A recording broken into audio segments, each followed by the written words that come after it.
10 দলীয় নির্বাচনী ঐক্যজোটের শীর্ষ নেতা ও জামায়াতে ইসলামীর আমির ডক্টর শফিকুর রহমানের পঞ্চগড়ে আগমন উপলক্ষে ব্যাপক প্রস্তুতি নেওয়া হয়েছে।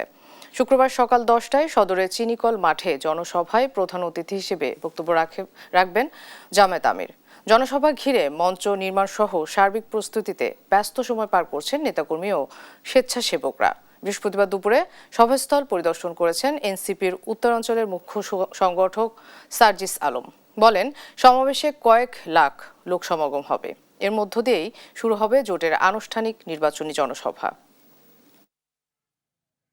মানুষের মধ্যে যে উৎসাহ উদ্দীপনা, কারণ আমরা আমাদের নির্বাচনী জনসভা শুরু করতে যাচ্ছি আমাদের সম্মানিত আমিরে জামায়াতের বক্তব্যের মধ্য দিয়ে।